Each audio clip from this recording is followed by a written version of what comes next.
الحمد للہ وکفا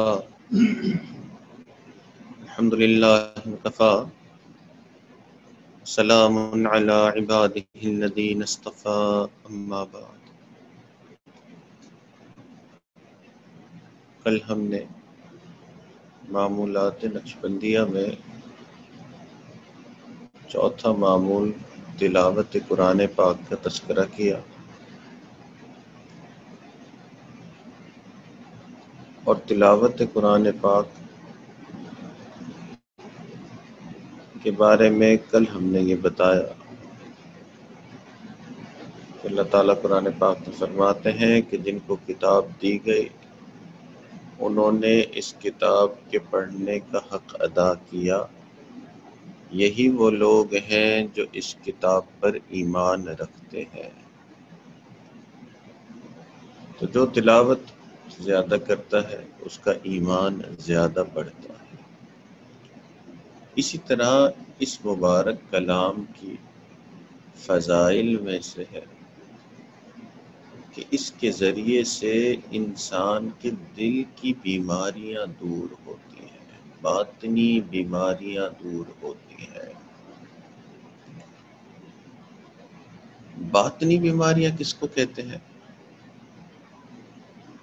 کچھ گناہ ظاہر ہوتے ہیں جن کو آنکھ دیکھ سکتی ہے، مثال کے طور پہ چوری کرنا ایک ظاہری گناہ ہے کہ چور اپنے اس عمل کو دیکھ سکتا ہے۔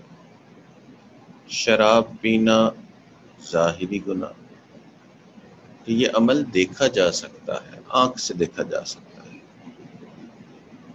زنا کرنا ظاہری گناہ کہ عمل کو آنکھ سے، گناہ کو آنکھ سے دیکھا جا سکتا ہے۔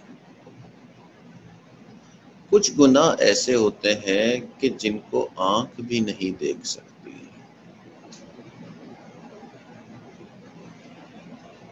اور ان کو باطنی گناہ کہا جاتا ہے۔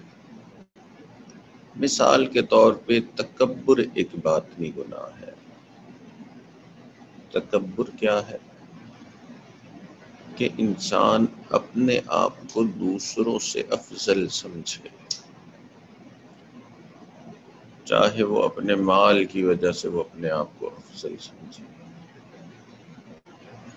یا اپنی تعلیم کی وجہ سے اپنے آپ کو افضل سمجھے، یا اپنی برادری کی وجہ سے،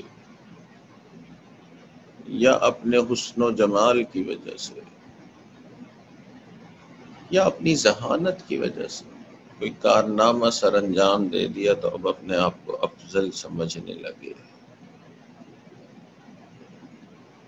تو کسی بھی وجہ سے اپنے آپ کو بہتر دوسروں سے سمجھا، اس کو تکبر کہتے ہیں۔ اب یہ جو اپنے آپ کو بہتر سمجھنا ہے یہ دل کے اندر کی ایک چیز ہے، ظاہراً نظر آنے والی چیز نہیں، آنکھ سے نہیں دیکھی جا سکتی۔ اس لیے مشائخ نے اس کو فرمایا کہ یہ باطنی گناہ ہے۔ تو ظاہری گناہ وہ کہ گناہ آنکھ سے دیکھا جا سکے، باطنی گناہ وہ دل کا گناہ وہ کہ جو آنکھ سے نہیں دیکھا جا سکے۔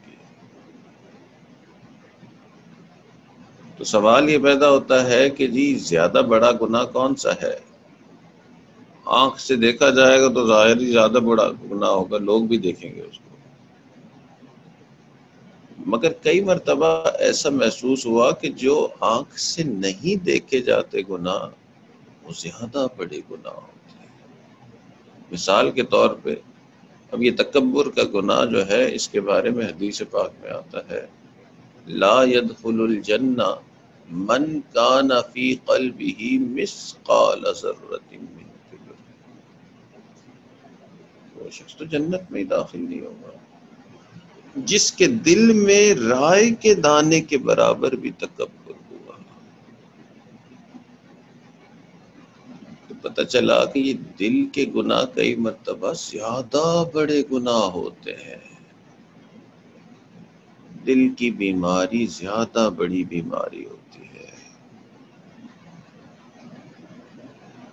تو قرآن پاک کی تلاوت کرنے سے انسان کی دل کی بیماریاں دور ہوتی ہیں۔ نبی علیہ الصلوۃ والسلام نے فرمایا کہ دلوں کو بھی زنگ لگ جاتا ہے، دلوں کو بھی زنگ لگ جاتا ہے جیسے پانی سے لوہے کو زنگ لگ جاتا ہے، دلوں کو بھی زنگ لگ جاتا ہے جیسے پانی سے لوہے کو زنگ لگ جاتا ہے۔ صحابہ کرام نے عرض کیا کہ اللہ کے نبی، پھر یہ زنگ اترتا کیسے ہے؟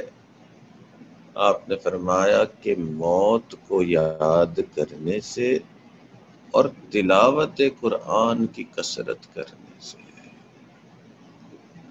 تو جو کثرت سے قرآن کی تلاوت کرے گا اس کے دل کا یہ زنگ جو ہے یہ دور ہو جائے گا۔ سچی بات یہ ہے کہ جو کھلے دل کے ساتھ اور اچھی نیت کے ساتھ اس قرآن کی تلاوت کرتا ہے، اگر دل کے اندر کفر جیسی بیماری بھی موجود ہے وہ بھی دور ہو جاتی ہے۔ امریکہ کا ایک شہر ہے کینسس، اب مشہور شہروں میں سے نہیں ہے، ایسے بہت ہی غیر مشہور شہر، وہاں پہ ایک P H D doctor, mathematics میں پی ایچ ڈی کیا ہوا،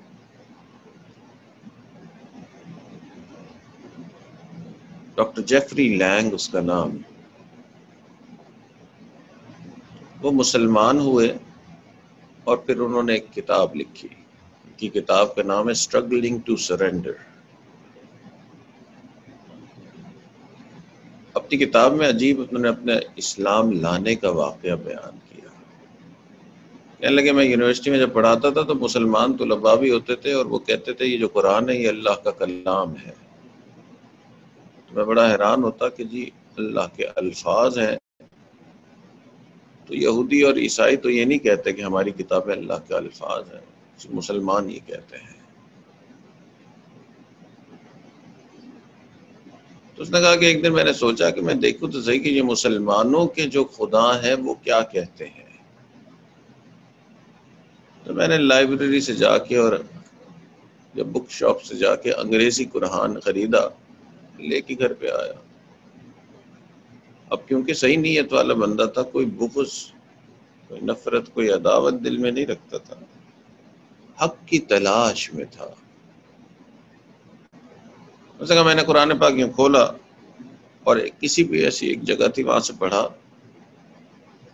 تو میں بڑا حیران ہوا کہ میری زندگی ابھی جو چل رہی ہے اس کے لیے اس میں بڑی زبردست نصیحت تھی، میری ذاتی زندگی کے لیے۔ کہنے لگا کہ میں نے سوچا کہ یہ شاید ایسے اتفاق ہوگا کہ میں نے جہاں سے کھولا وہاں میری ذاتی زندگی کے حوالے سے کوئی نصیحت موجود ہے۔ میں نے ایک اور جگہ سے کھولا، وہاں سے پڑھا، اس میں بھی بڑی زبردست قسم کی نصیحت تھی۔ کہنے لگا کہ میں نے ارادہ کیا کہ میں اس کو شروع سے پڑھوں گا، اس مبارک کلام کو۔ میں ہر روز شام کو جب اپنی آفس سے واپس گھر آتا تو قرآن پاک کھول کے بیٹھ جاتا، اس کا ترجمہ پڑھتا، اور باتیں میرے دل کو ایسی لگتی کہ میں آہستہ آہستہ اس کو پڑھنے میں لذت لینے لگا۔ ہر روز ایسی نصیحت آتی، ایسی چیز سامنے آتی کہ میرا دل ہل کے رہ جاتا۔ کہنے لگے کہ ایسا وقت آ گیا کہ میرا دل ہوا کرتا تھا کہ بس دن ختم ہو اور میں گھر جاؤں اور قرآن کی تلاوت کروں، حالانکہ کافر، ابھی اسلام لایا کوئی نہیں ہے، مگر قرآن کا اثر دل پہ اتنا۔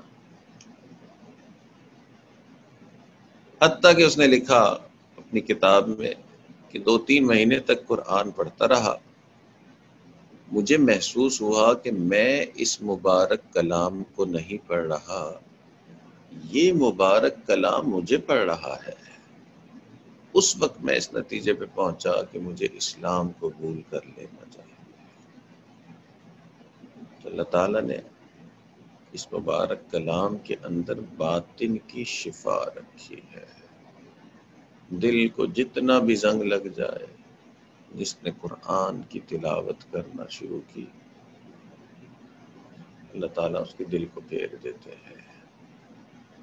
ہمارے اکابرین جب کوئی شکایت کرتے نا والدین کی، جی بچہ خراب ہو گیا ہے، گناہ کرتا ہے، یہ کرتا ہے، وہ کرتا ہے، ڈانٹ ڈپٹ نہیں کرتے تھے، وہ کہتے تھے کہ اس کو قرآن کی تلاوت کرنے کی ترغیب دو۔ انسان تلاوت کرتا ہے تو دل میں نکھار آتا ہے۔ اللہ تعالیٰ ہمیں بھی اس قرآن کی کثرت سے تلاوت کرنے کی توفیق نصیب فرمائے، اس قرآن کے ساتھ گہرا تعلق عطا فرمائے۔ آخر دعوانا ان الحمدللہ رب العالمین۔ دعا کریں۔